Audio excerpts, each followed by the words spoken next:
Lounging, son. Welcome back to another episode of the Comic Lounge Podcast. Guys, I am your host, the mighty Dillbot, and with me is my co-host, the invincible Iron Ryan. Oh, I like that. Yeah, that was a good one. Invincible. That was a good I'm like throughout the week, I'm like every time I host, I'm just gonna like always throw a different one out and see what works. You know? Yeah, I'm down. I can't come up with it, so I can literally like dillify anything. Like, you know, if I was in Star Wars, you know what my starship would be called? The Millennium Falcon. Goddamn right. Yeah, I like that. Dillify. Yeah. See, I even dillified a word. Yeah, I can dillify anything. That's just a peak of my own internal narcissism right there. But anyway, yeah, welcome back, guys. This is another episode, and we're back. Ryan just got back from vacation, so welcome him back. I have not been on vacation, but I'm not jealous of him because he is extremely tired. But yeah, so this week we're going to talk about DC Comics on everything that happened in the past week, like everything, or at least what we know anyway. We're going to talk about our weekly read, which is Fables Vol.2, you know, published by Vertigo, by Bill Willingham, all that. We'll get into that. But first, let's cut the meat out. Let's go ahead and talk about DC Comics. Oh, the DC Massacre of 2020. As if 2020 couldn't get any worse, you know what I mean? It's just like, no one should be celebrating the fact that people got laid off. And this comes with like Warner Brothers. I heard like Warner Brothers like laid off like, I don't know, like 200 or 600 or 400 people or something. And DC Comics was a good chunk of that. They let go of like about a third of their editing staff. Bob Harris is gone. Freaking Brian Cunningham. Mark Doyle, who oversaw Batwang and Black Label. I'll be honest, he kind of killed Vertigo though, so. Okay, so it's okay. I mean, hey. I'll be honest. Don't feel too bad. I don't feel too bad. I mean, whatever. I mean, I feel bad. It sucks for anybody to lose their job. But yeah, I have my issues with how Vertigo is handled towards the end, and he is the one that kind of took that over. But, you know, yeah, there is one little bit of shining light, and that's Jim Lee still remains as CCO. You know, that's Jim Lee. We love Jim Lee. When this all happened, it all came really sudden, and it's weird to lay off a bunch of people on a Monday. Usually you wait till Friday. I don't know. That's what I did, and I waited till Monday to fire people when I had to fire people.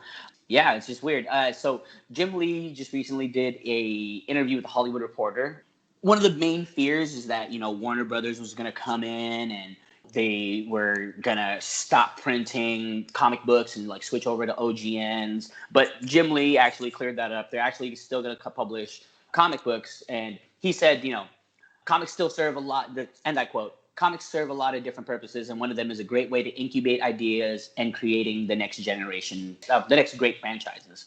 It's funny that he says that because DC is literally cutting like 20 to 25% of their freaking solicitations in like November. And like titles like Hawkman, Hellblazer, Teen Titans, Young Justice, Aquaman. They're cutting off Aquaman is not technically canceled. It didn't say final issue, but Kelly Sue DeConnick is off the book, and it kind of signifies a sort of ending, a finale. We'll see what happens. I'll be honest with you though. I was shocked that Jim Lee opened his mouth. He stayed pretty fucking quiet through this whole new distribution, through you know all of this craziness happening in comics. He kept his mouth shut. Cool. I'm glad you opened your mouth. I'm glad you're saying stuff. But they're also talking about the necessity of digital and how digital comics, how they're going to put more into that. Digital comics does not help comic book stores. No. Let's get that straight. You know what I mean? Like, if stuff were to go all digital, you know what I mean? Like, if you take DC Comics out of the equation of comic book stores, that's like 30, 40%. Comic book stores die. Comic book stores die. While Marvel is great and all this other stuff is great, you can't take Batman and Superman and all those fucking, you know, Watchmen, Dark Knight Returns, Wonder Woman, all these books that resell constantly, the graphic novels and shit. You take those out, and there's no comic book store. And also they're doing digital first. And if they're successful, they'll do print. But what's to say that when they do them in print after doing them digitally, that people are going to buy them if they already paid for them digitally? You know what I mean? Like they're doing that with Harley Quinn, Black, White, and Red. They're doing that with Murphyverse, the Harley Quinn, which not that I'm reading it anyway because Sean Gordon Murphy's kind of I don't know, dude. It's nice that he said something. But Bottom line is though, it's still pretty skewed. Either way, it's shitty, dude. You know what I mean? Like, it's not DC didn't make this decision. AT&T made this decision. I don't know. It's just crazy. Just one. They slash. Not only did they slash books, they're slashing fucking people that have been with the company for years. You know, maybe they need something fresh over there. I don't know. Maybe we need a new blood at DC. Either way, the way they're going about it and the way they've been going about it since COVID, to me, it's all shitty. You know what I mean? Like, you know me, dude. I am a huge DC Comics fan. I have been since I was a kid. DC Comics, that they were my first comic books. Right. And I said it on Twitter the other day, dude. It's getting harder and harder to support what they publish because of how they are treating retailers inadvertently, how they're treating their creators, how they're treating the people that work for them, the staffers, dude. It's very disheartening. Yeah. I get it. People get fired and hired all the time in all industries, but it's not a good look for DC right now, dude. You know what I was thinking about? Like, how we were talking about Ellis and Lobdell. Some of the people that got let go have been with DC for decades. So kind of like, I'm not pointing any fingers. I'm not saying who did what because I don't know. I'm just saying like it kind of makes you wonder like who of the people that was let go were like complicit to some of the Warren Ellis stuff and the Lobdell stuff. That's interesting. That's interesting. I didn't think about it in that. You know what I mean? Like, all this stuff, known industry secrets or whatever. Like, you know what I mean? It's like. It's just something to think about. I'm not, like I said, I don't know. You know what I mean? It's just an interesting, little footnote on it. You know what I mean? As far as DC goes, I do believe they need some younger blood because the way they're going about it, it sucks, dude. Yeah, it's horrible, dude. The books they're putting out, I mean, nothing really excites me as much as it used to. Metal didn't fucking get super stoked on it, and that's not to say nothing against Scott Snyder or Greg Capullo. And maybe it's the outside shit that's making me like it less. I don't know, but Flash, they got a new writer on there. I don't even know who the fuck this dude is. I'm dropping the book once Joshua Williamson is off. I've read now 4 different solicits for the 4 issues that are coming out after Williamson ends. No, nothing excites me, dude. Batman, I told you last week I caught up on it. It's not even exciting, dude. There's nothing groundbreaking there. I don't know, dude. There's just... Listen. Death metal has re-piqued my interest because Jarro is back. I did like Jarro. I did like Jarro. Yeah, I'm a fan of Jarro, too. I thought that was a funny... I will not sit here and let anyone insult my son. Yeah. Yeah, I mean, so not everything they put out is shit, but let's say for instance, Mariko Tamaki, dude, Eisner winner this year, joins Wonder Woman. Do you see marketing for that? Do you see them promoting that? Hey, she's joining the book. No. And do they give her a new number 1? They should. I mean, they give a number 1 for all other stupid fucking reasons. But when a new writer like G. Willow Wilson came on to Wonder Woman, they didn't give her a new number 1. And it wasn't because they had just renumbered it for legacy numbering. And they could use that excuse for Mariko Tamaki. Oh, we just changed it for legacy numbering. That's never fucking stopped you before. Before, never. You know what I mean? So, you're not promoting what you should be promoting, but you're promoting the shit out of Joker War. Get the fuck out of here, dude. And 3 Jokers. And 3 Jokers. And then, I don't even want to get into I don't even want to get into Jeff Johns, dude. Now Ray Fisher's saying something else, dude. I don't know, man. Thank God for Mark Waid. That's all I'm going to say. Thank God that Mark Waid wrote a fantastic Flash run so that I still can have my fix for Wally West Flash because Jeff Johns is... If some more shit comes out to light, dude, I don't know that I could... He hasn't said shit, too. No, he hasn't. Very upsetting. And you're saying DC needs new blood. Maybe that this is a shakeup. That's what it is. It's a shakeup. Think about it. AT&T isn't going to play that shit. Warner Brothers, like they played that shit, like, and it's obviously it's like it's more Hollywood than anything. But once a company like AT&T, steps in, dude, they're not gonna play that shit. They have the reputation to think about. Whoever at AT&T is spearheading a lot of this stuff has obviously done their research because they know what's going on. Like, I mean, they know we're that assuming, dude. We're assuming, but I think like let's compare real quick. Okay. You got Disney that owns Marvel, huge corporation, right? Yep. And then you got AT&T, which was Warner Brothers, owns DC. Of the two, which seems more invested in the comic book side? To me, it seems like Marvel. Now, it doesn't mean that Marvel's putting out great content. Like they have great books, but I think it was very evident when you saw the way Marvel as a publisher handled the pandemic as opposed to how DC did. Now, hindsight's 2020. Maybe things down the line we'll look back and we'll be like, you know what, DC did it better. Right now, I don't see that. Yeah, maybe in the long run. It might be a long run thing.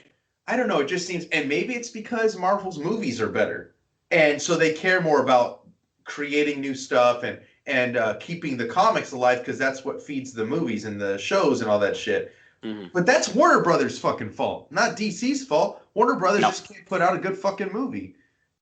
You could bring Martin Scorsese in to direct a film, and they probably still find a way to make it shit. You know what I mean? One of the greatest directors of all time. They could fucking resurrect Stanley Kubrick from the dead, have him direct a DC film, and still somehow Warner Brothers would fuck that up. Because could you imagine a Stanley Kubrick Sandman movie? That'd be crazy. Yeah, I don't even know why Kubrick came to my mind, but that would be insane. But you know what I'm saying? Like there's something wrong with the way they are. They're just, you brought up, we'll talk about it, the Wonder Woman cover. There's just all this bullshit that fucking you see coming from DC. Marvel too, like the Milo Manara Spider-Woman cover a few years ago. Yeah. Man. What is wrong? Like, I don't understand what is wrong. Why do they think people continue to gravitate more towards indie stuff and leave DC and Marvel? Because they're scared and they don't push boundaries. They are fucking scared of their own shadow, dude. The Batman's dick editorial was all over the second and third issue. I just have so much frustrations towards, right now it's mostly DC. I hope, dude, that I'm wrong, and I hope that what they're doing right now is for the better of the company. It's all small steps for a bigger plan. Yeah, I hope that what we're seeing is not the end of DC publishing comics in print, because that will be the end of the direct market. I don't think comics will ever go away. I think there will always be a desire for comic books, and I think we may just see different distribution models. Kickstarter is there, crowdfunding. There still are, graphic novels. You look at publishers like Fantagraphics, they don't publish single issues really. They publish hardcovers. Yeah. And they publish some of the best work DC's just, God, dude, they fucking look like scumbags. That's just pretty much all I can really say about it this whole time, dude. And it's not just this one instance of them firing people. If they're so fucking worried about, cutting ties, like you talked about Lobdell, you talked about Ellis. Dude, they're still reprinting Warren Ellis's shit in the November solicits. They have an Authority fucking trade paperback, Transmet Volume 4. I don't want to hear that bullshit like, oh, well, we don't want to leave it open-ended. We want people to complete their fucking trades. Because I can tell you that there's a lot of series where it didn't sell enough and they just stopped selling it. So if this is just about money, then they don't care about supporting douchebags. Because the Cassandra Cain Batgirl series, that was a great series, dude. And they didn't continue printing that entire run in trade paperback. Yeah. So, I don't know, dude. There's just so many conflicting emotions I have about them, so many conflicting actions that they're taking. And I just hope they fucking get somebody. I hated Dan DiDio, but it just seemed like ever since he left, it's progressive. It was the first domino, dude. Dan DiDio was the first domino. We all were super shocked when DiDio left. And then literally almost like clockwork, things like more and more shit just started to happen. DC is looking rough right now. Between the big two, I'm more of a Marvel guy and you know this, but the thing is, because of you, I've been getting into more DC titles, and it sucks because I feel like now when I'm getting into it, they're experiencing all these things. It's like, you're right, but it's making it hard to like them as a publisher. It's not the stories. It's not individual. Well, there's some individual writers, but it's not like, it sucks, dude. Like, and with all the freaking event shenanigans that Marvel is pulling, I'm really getting drawn away, but like pulled away from the big two. It hurts me to say because like you said, as kids, we grow up with the big two. We grew up with the big two. You know what I mean? Like, yeah, Image was there for a majority of it too, but like nothing had like an impact like the big two had with us. You know what I mean? And then now as adults, it's like it doesn't have that magic anymore. All right, very few titles have that magic, as opposed to like almost everything has that magic. People could talk shit about the 90s and like the ridiculousness of the 90s all they want, but man, there were a lot of great titles. There really were a lot of great titles. Now it's like, if it's not an event, it's not what you're reading. You know what I mean? Long gone are the days where it would be someone's run in the series and there would be multiple, there'd be like, little 5-parters here, little 6-parters here, little 5-parters here. And, not worry about like some major event that's going to change the course of that person's writing. Yeah, and that's one of, like I talked about it on that episode on the YouTube channel about, one of Marvel's biggest problems. DC does it too. I just see it more with Marvel. It's a constant thing. I feel like an event won't even be done and they've already got another one planned, and not even just planned, like we know about it too as fans. Which event are you talking about? Are you talking about the Phoenix coming to the Avengers after the Fist of Khonshu, or are you talking about X of Swords, or are you talking about the arrival of Null, or are you talking about? Sorry. let me correct myself. So before one event is done, they have 3 to 4 more that are coming out. So I talked to some old school creators recently. I don't know if you watched the Jerry Conway one. It's actually next on my watch list. And I talked to Tom DeFalco as well. And it's funny when I talk to older creators what they say should happen. There's differences in what they say, but there's some similarities. I've heard comments like they should blow it all up and restart everything, and stop with all, like this convoluted continuity and just like, or, go back to the soap opera aspects of the book. Where are the subplots? Where's the supporting cast? All these kind of things that I didn't think about. And then after I talk to them, I do nothing but look at comics in that way. And I'm like, well, fuck, dude, that is what I'm missing. I couldn't put my finger on it before, but now I do. So when I'm reading it, I'm like, oh, shit. There was a comment that Jerry Conway said about about House and Powers. Yeah. And it made me laugh, because I think I told you already that he said you start here and then you end up right back where you started. Yeah. And it's not to say that the writing's bad. It's just that, like, nothing really. There was no progress. Right. It was literally all backstory. And dude, I've been thinking about that, and then like I looked at the 24-part Swords of X crossover, and I was just like, you know what?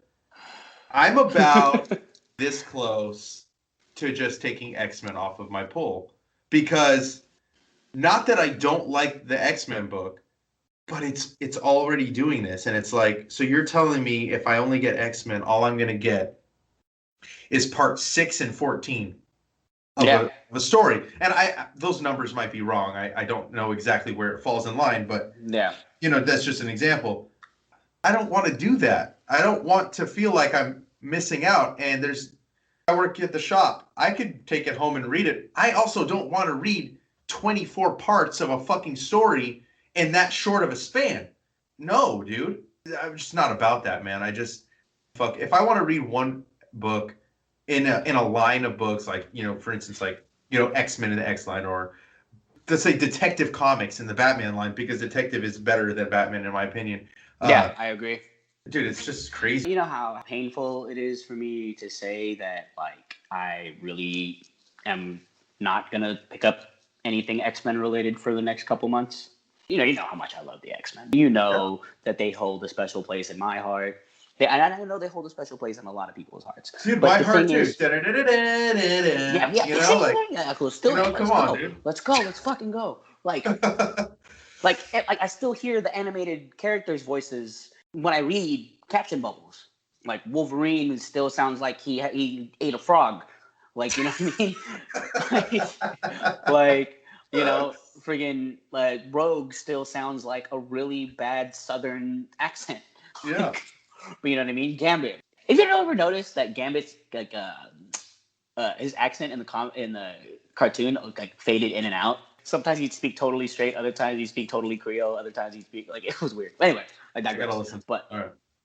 First off, no saga should ever be more than 10 parts, like, or 12 parts. Like, you know, a year's worth of comics. That's all it should be. You know what I mean? But it shouldn't, like, I know I talked about this before when you know how Spider-Man, whenever they had his big events, it spanned over multiple issues, but it was multiple Spider-Man issues, and it was like no more than 4 or 3. You know what I mean?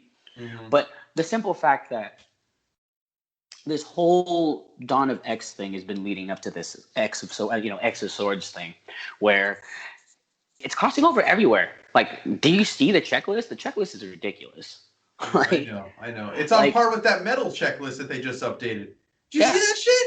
Yeah, no, thank you. I don't know why my voice got so high when I said that, but it's frustration. That list, bro. The list. It's like they just keep adding more. Stop it. What the fuck are you doing? Like, and this is like I brought it up in that video too. It's like if I'm an X-Men fan, right, and I want to feel like I'm getting the full story, I'm locked in to 24 different comic books.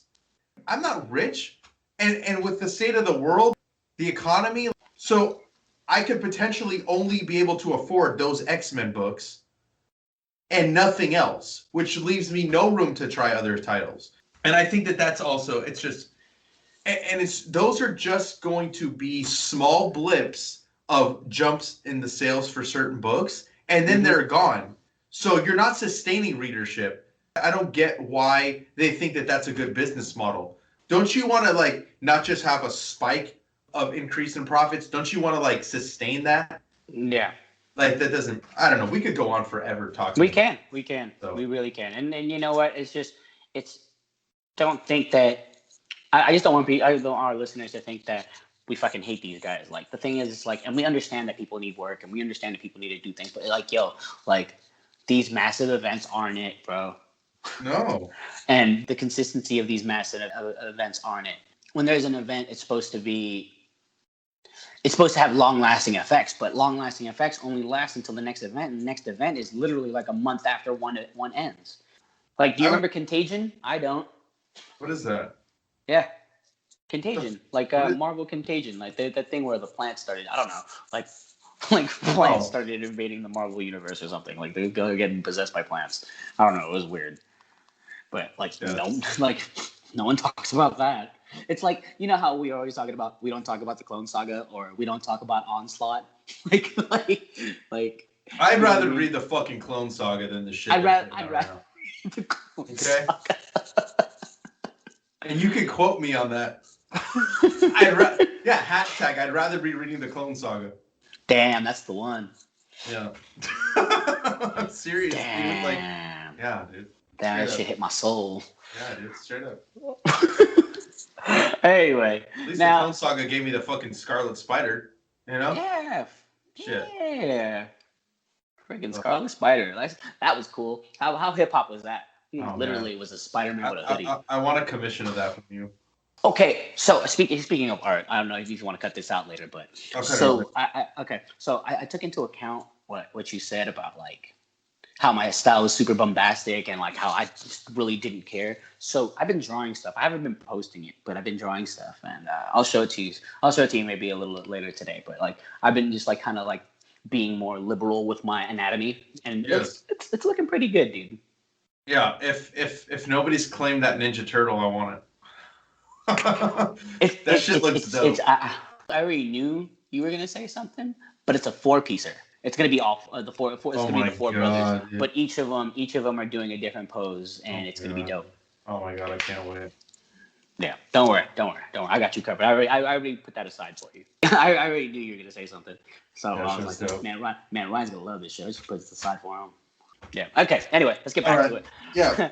All right. So, wait. Let me. Quick question. Like, I'm just curious about how you feel about this because I don't know how I feel about it. I'm kind of like whatever about it. But in the wake of all the layoffs and in the midst of, COVID and all the virtual cons happening, how do you feel about DC fandom? Is it their own? I feel okay. Look, I could be wrong, but to me, what I'm hearing is that it's kind of like their own convention. So maybe announcements we would have heard at San Diego, we're gonna hear from this because it Yeah. seems like they're going to be announcing some shit. Yeah. I know that John Ridley, Uh huh. who's doing the other history of the DC universe, which was supposed to come out at the beginning of Black Label, he's doing a Yeah. Batman book, Yes. which was he's a doing rumor. A miniseries. Okay, It's so like confirmed. I don't know how I feel about it because I haven't seen it play out. So once I see it play out, then I'll give an informed opinion. Right now, I don't. To me, like, I really just don't give a fuck. To be honest, I just don't care.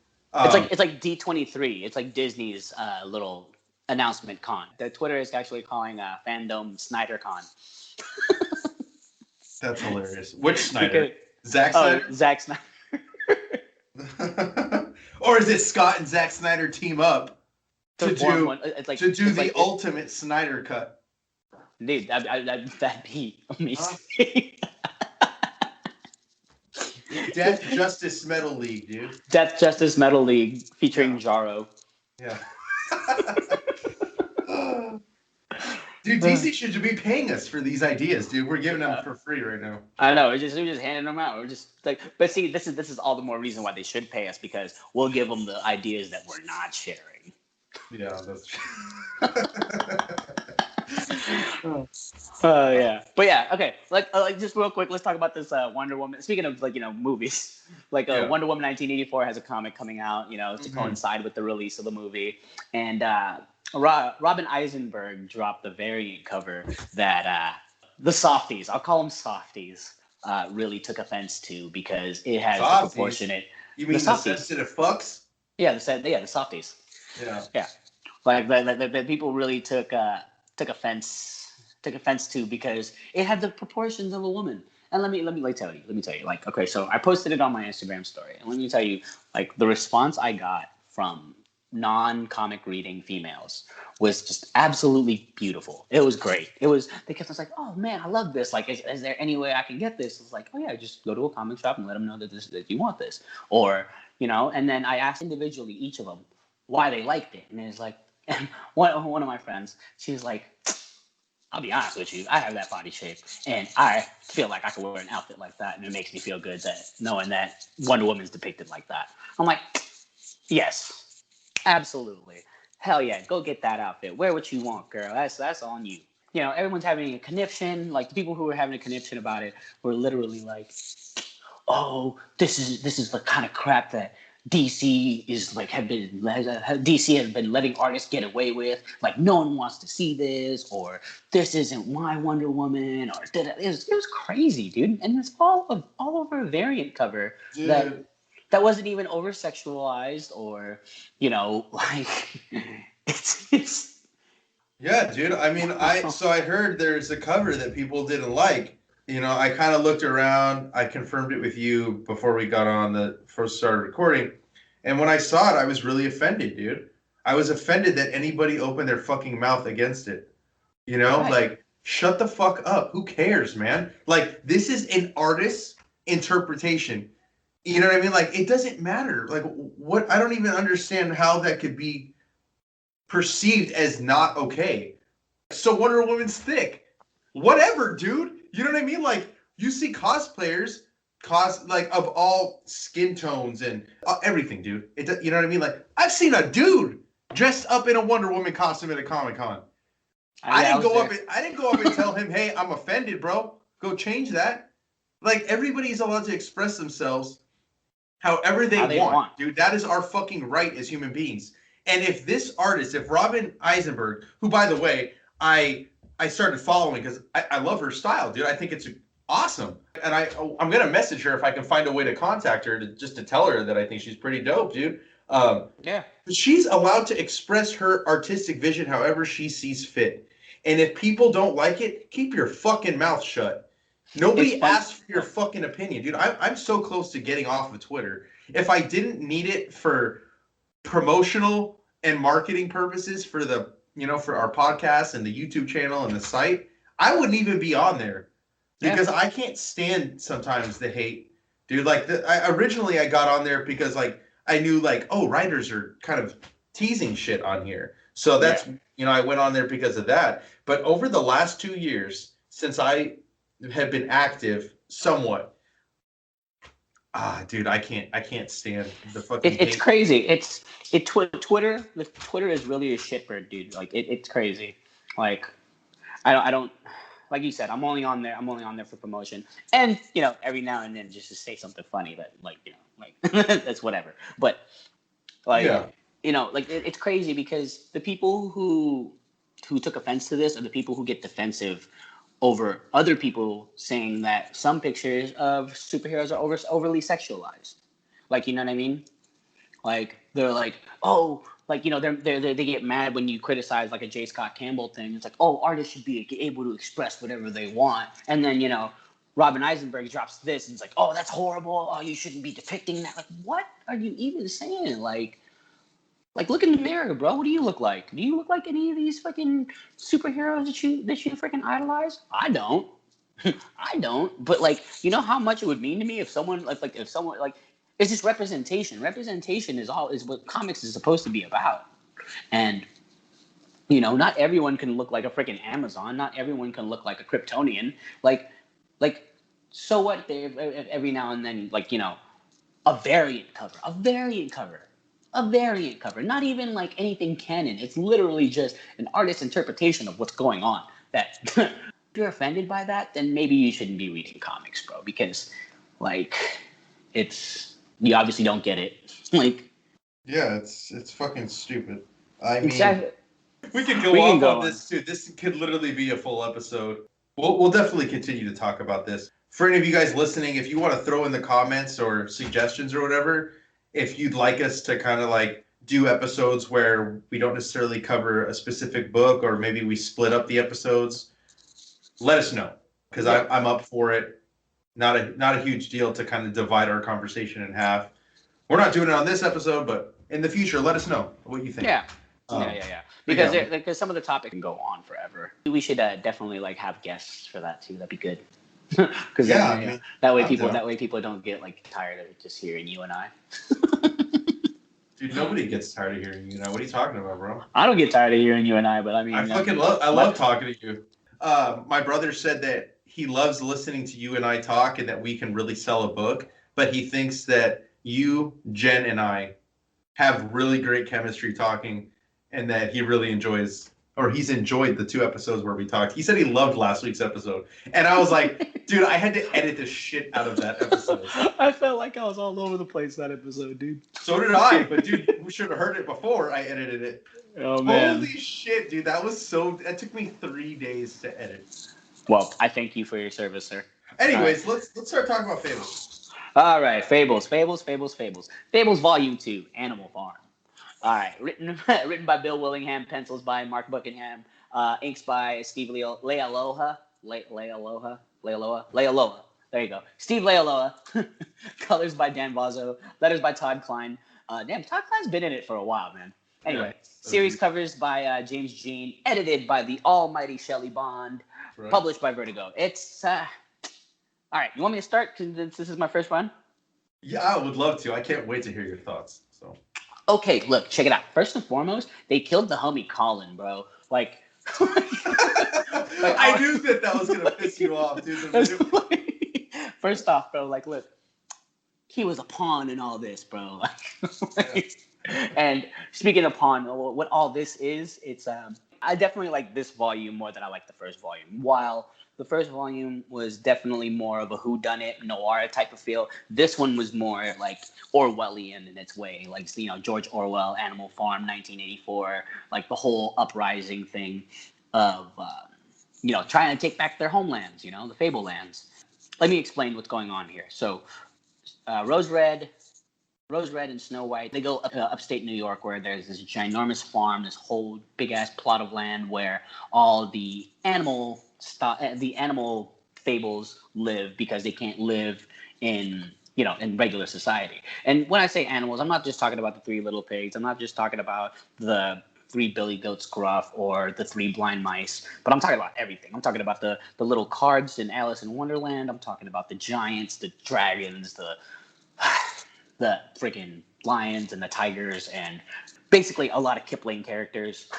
Yes. And this is where they all are. When they get there, they kind of walk into like a town hall meeting where they're on the eve of revolution, where they want to take back their homelands from the adversary. And I'm really curious about this adversary guy. Like, I don't know who it is. I don't have no clue, and the suspense is killing me. But anyway, they're starting this whole revolution, and when you think of the 3 little pigs or the animals from the Jungle Book, aside from Shere Khan, everybody's friendly. So to see them in this weird, strange light of revolution and really wanting to take their lands back, like literally with blood and bone, they want to take it back. And it's absolutely crazy. And, one of the main things that took me completely as a shock was the depiction of Goldilocks. Dude, I know. Goldilocks is the fucking head of the revolution. And, dude, the line that she says, she's like, "Why do you think I share your son's bed? Not because it just fits right." And so she's like, basically, dude, she's into, like, she's in a bear. Yeah, she's in a bear. You know what I mean? Like, it's just little things like that, dude. Bill Willingham. Yeah. That's a lot to juggle, dude. All these different fable and fairy tale characters. And he does such a great job of making them feel like who they are and their archetypes while also modernizing it. And I think I said that in Fables Vol.1 too when we talked. Yeah, I agree, because like just the depiction of the relationship between Shere Khan and Bagheera. Yeah, they're all equals where they are as fables, but Shere Khan still has that aristocracy about him where he's still higher than a panther. You know what I mean? And I absolutely love that. And then, obviously when Snow White and Shere Khan have their little confrontation, like all of a sudden he's like, he's less than. But anyway, I digress. Yeah. Also, like, just a bunch of little stuff that they throw in here too, like, like there's a scene they show Rose Red as a pirate, and then there's a raccoon, like right in the corner. Yeah. I love that raccoon with the pirate flag tied to his tail. Yeah. I mean, I thought it was interesting too, like, because over the course of this series, I don't think this is spoiling anything, but Rose Red and Snow White's relationship is always an integral part of the series. I think it's funny too, like, you see Rose Red as Snow White tries to after Colin's head is found on the spike, she tries to contact Fabletown. Phones are out, right? And she can't contact. And Rose Red's like, pretty much like, "Are you fucking stupid? Like, do you not realize what's happening? Like, there's something more going on." I thought that was pretty interesting. Like, they kind of made Snow White naive. Yeah, and like this, she's always looks for like the good, right? She doesn't like, she's not even paying attention to what her surroundings are. But Rose Red is more of like that street smart of the two. And then she fucking ends up joining the revolution. And that's what you were talking about when she's in the fucking pirate outfit. I really, really like this a lot better than the first one. Like I said, there's more. I feel like on their stride in this one. It feels like they're like the writing and the art is having more fun. They're having more fun, like just putting it together. You know what I mean? Yeah. And as you said, like the whole Rose Red and Snow White relationship, I love that. Like especially when they like, because remember when in the first one I told you, it was like, dude, I didn't even know Rose Red existed, and they touch on that. They touch on how she's unknown, and like I love that. That was totally unexpected. That was like a little small moment where I was like, holy crap, damn, these fools already knew. Like these fools already knew people were going to question the relationship or even the very existence of Rose Red. You know what I mean? And I thought that was absolutely just freaking wonderful that they did that. The whole thing where animals being treated unequally to the humans, the more humanoids of the fables. Like I love that. That was really cool too. Like, and all like the little randoms like made appearances here. Like, you know, the old woman who lived in a shoe. Like, yeah, dude, I know. Yeah, I love with that her thug ass kids. Or over here talking about busting caps. Like, that shit was great, dude. Yeah, and I think it's great too because the original Animal Farm is an allegory, and he takes that book, which is already an allegory, and then he inserts it into his book, where it almost mirrors that book, but is also in itself still an allegory of society now. It's like an allegory Inception. Right, and it's just that, especially that scene when they're in the barn and they got that town hall meeting. Like, that page in particular made me flash back to when I originally read Animal Farm. Yeah. And it made me, and I'm like, oh my God, that's kind of like how I pictured it in my head when they were starting their revolution in the book. Reading this again, it made me want to order Animal Farm and read it again, like the novel. Yeah. No, Animal Farm was great, dude. Like, I that's definitely one of my favorite books ever. And I love it. I love how he didn't even hide it. He was like, I'm going to call this Animal Farm. This is what we're going to do. This is how we're going to do it. And the 3 pigs are going to be the ones who are freaking representative of Old Major and all those fools. You know what I mean?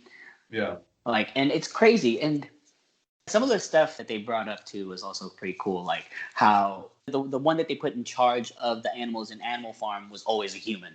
Like, you know what I mean? Right. So, Waylon Smith. Yeah. So, it was Waylon Smith, and and they were saying like how it was kind of a slap in the face to everyone who doesn't look like a human. Like, you know what I mean? Yeah. Like, there's a lot of hidden things in here. I just thought were just like really, like, as far as scripting goes, especially with a lot of the stuff that Goldilocks was saying. Like, Goldilocks is kind of a thug. I don't agree with her. But she is, dude. No, she's crazy bitch. She's a crazy ass bitch. Crazy ass. Before I'll bring up what she ends up doing towards the end, but like, I didn't know who Waylon Smith was, and I don't think I researched it before, but I did look it up this time. Legendary blacksmith. He was mentioned in multiple mythologies, Norse, English. I mean, I think he was even mentioned in Beowulf. So I was wondering who Waylon Smith was. Right. So I think it's interesting, like, that he was the one that they had as the head of the farm.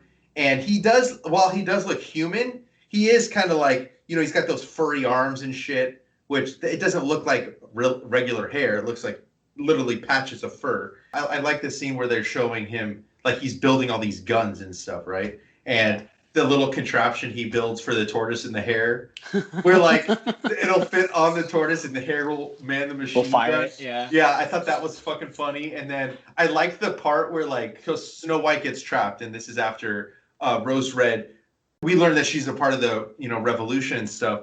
He can't free himself, right? And he can't tell anybody how to free him, and that's one of the enchantments he has. But he is able to free her. And he makes the key for her. And it's such a small thing, but it was so funny, like, because she's trying to figure out how to free, Snow White's trying to figure out how to free Waylon.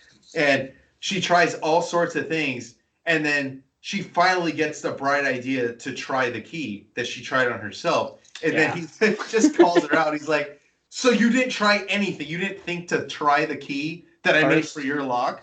He calls her daft. It's so fucking funny, dude. It's good, dude. Like, oh man, this is such a good show. I'm really loving this series so far. It's great, dude, and it gets better. And then, like I said, like, we see them going after each other because there are still some of the animals that are loyal to Fabletown, and then we got the other faction that want the revolution. And as they come and they start attacking each other, we see fucking Goldilocks as a goddamn sniper.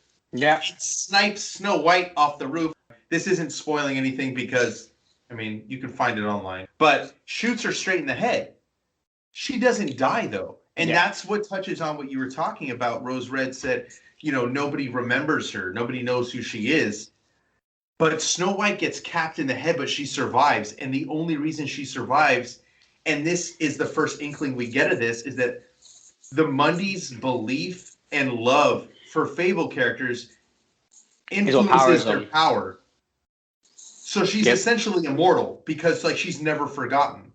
I mean, I love that. And then there's also another part where, like, we learned that Rose Red wasn't really a part of the revolution. She was kind of infiltrating them. And inherently saved, what do you call it? Snow White. Right. As it concludes and stuff, and she becomes the new head of the farm. And there's another little thing that I thought was interesting, right? Is the giants. What do they do with them? They don't want to go back. Like, they woke them up to help defeat the revolutionaries. And same with the dragon. But they don't want to go back to sleep. And the only reason they were asleep is because they couldn't have them roaming around For in Mondays to find them. right, in the real world, right? So what do? Like, well, they need a new Three Little Pigs because there always has to be a Three Little Pigs in folklore. So they turned the giants into the new Three Little Pigs, and they're like, oh, the Mondays won't care. They don't care what their names are. It just needs to be the Three Little Pigs. And then what happens to the dragon? It becomes Rose Red's raven that flies around with her and breathes fire. But breathes fire. And so it's just all these like little things that he does. These little workarounds that actually work. I just love it so much, dude. And the stories only get better from here. And the introduction of Mark Buckingham as the artist, who becomes the regular artist from here on out. I love his art. It has that vertigo feel to it, dude. Yeah. I love the art. It has a vertigo feel to it. I love it. It's I love how everyone is very. It's a significant difference between who's who and what's what, especially the Three Little Pigs. You know what I mean? Just little Easter eggs he throws in there, like, there's a scene where you literally see like an Ace of Hearts walking around with feet. Yeah. You know what I mean? So I'm like, oh look, Alice in Wonderland, and then you see the 3 blind mice and the 3 billy goats gruff and freaking the Brer Rabbit. You know what I mean? Like all this stuff. It's fantastic. Like these guys really know what they're doing, and then it's fun. It's a fun read to see all these characters in a different light, in a more modernized light, and how they would react to certain things. It's just, I'm here for it. It's crazy, dude. And like we were talking about, like Waylon Smith, and like we didn't really know of him, right? And then we got Reynard the Fox. I don't know who the fuck he is. Like he's mining not just the folktales that like we know, but he's doing everything, dude. So like the amount of research that must go into it, because I can't imagine anybody having this knowledge of every single fairy tale and folktale on the planet, I like how they use the lion from The Lion, the Witch, and the Wardrobe. Yes, I did like that as well. And then Reynard is like from medieval tales. You know what I mean? Like, and also from French, Dutch, German fables, stuff like that. And is always the trickster. Sly the Fox, dude. Dude, I loved his fucking I loved his character in this, and he also becomes I'm pretty sure, I mean I could be wrong, I can't remember. I feel like he does come back throughout the series. But yeah, dude, this, like you said, they hit their stride with this. This one, while I loved Fables Volume 1, I would have to agree, I like this one better than the first volume, and that's not to take anything away from it. But they do hit their stride. It definitely, like, you see the inklings, at least me looking forward into what the series becomes. You see a lot of what the series will turn into, and the different routes they're going to go. You want to know what the adversary is. All these, like, things, these revelations that will continue to take place, the characters and where they end up, and how... I can't say enough good about this series. I'm so glad that we decided to do this reread. I think we'll probably do 2 a month. Because... Yeah, I love it. Like, because I really want to read the next one, but I know I have to wait. I don't want to friggin' double read in less than 2 weeks. That's horrible. So we'll definitely, like, I think next week we're going to decide what we'll pick. The week after that, we got Jennifer, a.k.a. Comics Will Break Your Heart. At the end of this month. But after that, we'll do Fables Volume 3, and then maybe every other podcast we'll do Fables until we get through this 22-volume series. Dude, that's going to be like 2 years worth of work. No. If we do 2 a month, it won't. It'll be a year. Okay. A year. Yeah.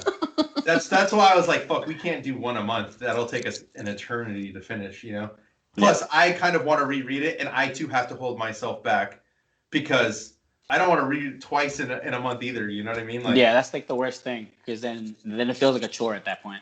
Exactly. So I highly recommend, again, to anybody listening, Fables is great. I think they're also collecting them in compendiums.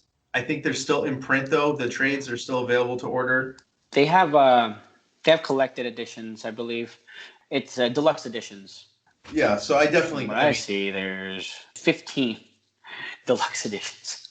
Yeah. Well, that probably has some tie-ins as well, because there was like Fables 1001 Arabian Nights or something. There was a couple spin-offs called Jack of Fables, which is Jack's spin-off book, which I've never read. and then Ferris, which is some of the princesses, but they're like secret agents. Oh, that's It's tight. kind of cool. Yeah. Yeah, this series is it's full of so many great character moments. It's full of so many um uh Very like humanizing moments. A lot of yeah, and humanizing just moments. there's just so many funny things that happen throughout, and the humor of the book, the drama of the book is it's the whole package, man. It's easy to see why this became so popular and so beloved. Thank you to Shelly Bond for helping bring this book to life. Ah, Shelly, thank you so much for everything. Like I've said, and I'll continue to say it, she's responsible for so many of my favorite comics that I have reread and reread. What do you call? So speaking of reread and reread and read, what did you read this week? Well, I read my books a little late this week because I was out of town.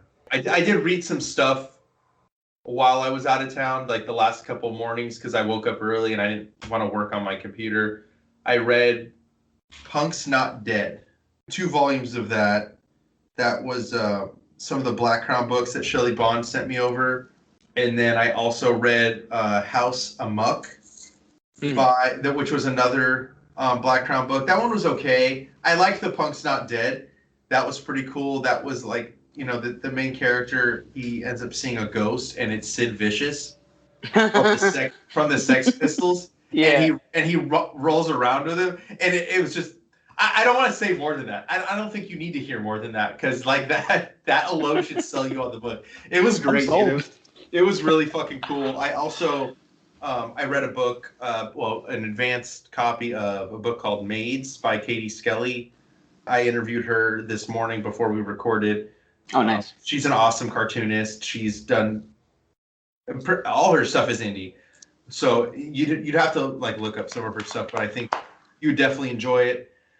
I ordered the long distance cartoonist. Oh, good. I think you'll love that. Awesome, yeah. Dude. And then obviously I read some of the new books that came out this week. That's the only reason I went to the shop, was because I wanted to read Excellence, which, holy shit. That fucking issue was phenomenal, dude. Don't say anything. I haven't read it yet. I only read, as far as new releases this week, I only read one new release. And which was that? Metal? Okay. Jaro. You mean Jaro? Yeah. So, I'll say this right now, dude. Kari Randolph is my favorite artist. That dude's just phenomenal. If Did he's you not hear, at you hear the the top, news about he's Brandon tied. Thomas, though? Who? About Brandon Thomas? He's writing he's writing something. I forgot what he's writing. He's writing something for DC, right? Yeah. Hold on. Let me look it up. Isn't it in one of the metal tie-ins? Yeah, I think he's doing a metal tie-in. Yeah. Good. I'm glad he's getting some more shine, dude. I mean, his essay in the back, I tweeted about it. Dude, these fucking essays that they're writing in the back themselves. Kari killed it on, I think it was issue 8. This last issue was a 2-pager by Brandon Thomas. And I think if you're not reading those, dude, and you're sleeping on them, like, you're missing out on the complete package of what excellence is. I feel like I'm missing out. Oh my God, you need to go back and read them. Words. You have to. Just go back and read like the ones that have happened since like post-COVID. Okay. I think the other ones were just like talking about a story, but like these have been talking about what's going on in the world, and they're amazing.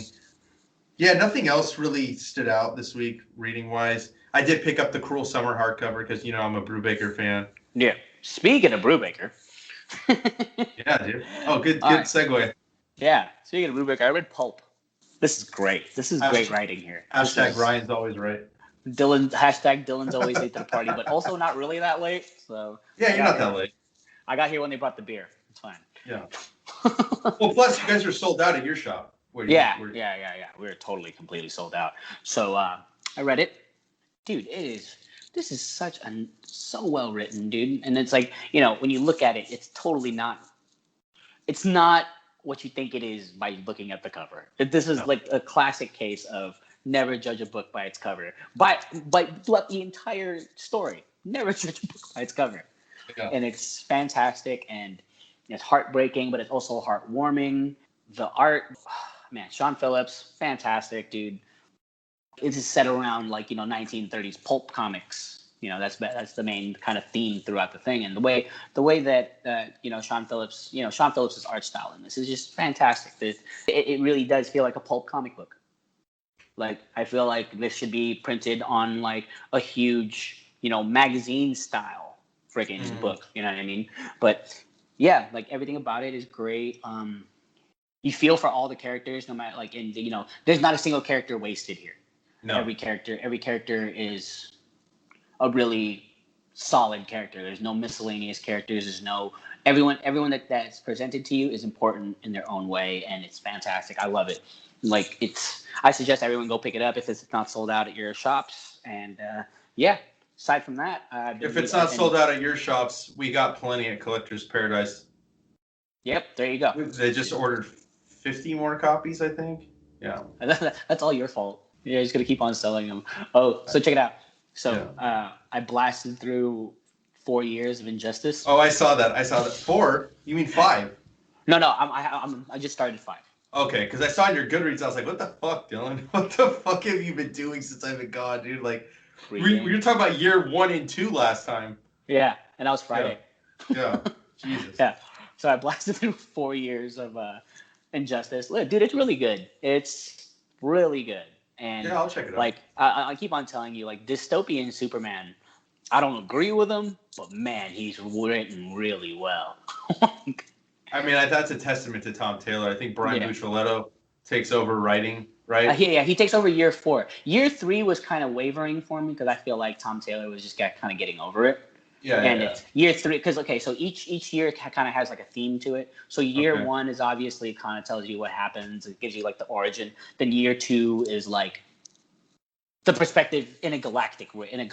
So like the Green Lanterns and the Yellow Lanterns are a very big part of it. Year 3 is more the magical. So John Constantine and Batman are kind of like spearheading the little resistance. And then in year 4. When Brian Buccellato takes over, that's when like the gods come in, like the ancient Greek gods come in, and like how they play their part. It's dope, dude. It's freaking crazy. Like, you literally see freaking Superman say no to the god of gods. Like it's crazy. Like I can't get over it. And then like I said, I just started year 5, and I haven't really gotten into it yet, so I can't even tell you what the theme is yet. And also been catching up on Saga. I just finished volume 5, so there's that. I don't think, you know what, I want to read. So you keep talking about Saga, like you're talking about the Injustice, and I want to check that out, but every time you talk about Saga, it makes me want to read it again. But I just did a fucking reread not that long ago. Okay, we'll start the cover Saga 2021. That's what we'll do. Okay, cool. Anything else, or you're just reading trades mostly, right? You haven't read. I'm just reading trades mostly. Okay. Like I said, I just caught up on Death Metal, and that's only because someone told me Jaro was in it, so I had to see it. Yeah, I like this issue better than the last one. That's for sure. I like that little thing where Harley Quinn's like, man, you really know how to. She's telling Batman, man, even in other universes, you really market yourself well. You should make bumper stickers. And he's like, I just did while you were talking. I know. I know. I did. I'll admit, I did like that. I think Scott Snyder's just not taking himself seriously at all on this book. I think he's just. There's just the ridiculousness of this. He knows how ridiculous it is, so he's just gonna go with it. Yeah. So I don't know. I took it off my pull and then I put it back because I was like, you know what? I already have the first 2. It's really annoying to not just. I mean, if anything, I'll just sell the whole series as a set if I don't at the end. But to sell 1 and 2 is just ridiculous. Like, I know we said we were going to read a certain book next week, but I was thinking maybe a Marvel book since. Oh, yeah, we haven't done a Marvel book in a while. Yeah, that was our first episode, was the Daredevil, and we haven't done Marvel since. So, I don't know. Valid point. I have a couple suggestions. What are you thinking? I was thinking I definitely want to do both of these at some point, but I was thinking either Daredevil, Guardian Devil by Kevin Smith, or Spider-Man Blue. I actually haven't read Spider-Man Blue. What? Yeah, what? I love Jeff Loeb. Don't get me wrong. I just haven't read it. I feel your judgment. I feel your judgy eyes on me right now. I am. I'm staring at I'm staring at your icon, and then I'm staring into space, and then I'm staring at your icon on the screen. Yeah. Let's do Spider-Man Blue then, if you haven't read it. Unless you want to do Daredevil, whichever one you're feeling the most. Well, no. Let's do Spider-Man Blue since I haven't read it. After our episode with Jennifer, we'll do Blue. Well, we're doing Fables after Jennifer, because that'll be 2 weeks in between. Okay. Oh, okay, you're right. Okay, then after that, we'll hop back onto a Marvel title, and then I would like to do a DC title with you, dude. Swamp Thing. What the hell? Which Swamp Thing? Friggin' Alan Moore, book 1. Oh god damn it! Did I gotta crack open my absolute? Oh fuck. Okay. Oh, all right. That's all you have right now. That's all I have. That's fine. It's only 7 issues. It's 22 to 27. That's fine. I have no fucking problem reading that again, even though I just read it because it's fucking Alan Moore. So it's amazing. Yeah, sounds good. Okay. Hey, cool. so in the absolutes, are pages printed on that gloss paper? This one is not gloss. It's like a matte finish. Got you. Okay. Yeah. It's a great package. Like the cover of the book kind of has like this like almost mossy feel to it. Oh, that's cool. Yeah, it's pretty dope. So yeah, all right, cool. Yeah, we got a lot of books coming up. Yeah, and I'm gonna finish Invincible, and I'll let you know when that happens. Yeah, just let me know when you want to come pick up Volume 2. Yeah. Okay. Well, yeah, I guess that's it. So that's another episode of the Comic Lounge podcast. Hope you guys enjoyed our rambles, our fucking opinions on what DC's doing wrong. Hope you guys continue to join us as we read through the entire series. Don't forget to follow us on Facebook, Twitter, and Instagram at The Comic Lounge. That's where you can find me. You can find Dylan at the Dillbot on Instagram. Make sure you throw some comments, suggestions down below, or you can email us at thecomicloungepod@gmail.com. All these links will be in the description below as well. Make sure you hit the subscribe button on here, on YouTube, wherever you guys are listening to us so that you're notified every time we drop a new one. And on that note, we're out. Later, bud.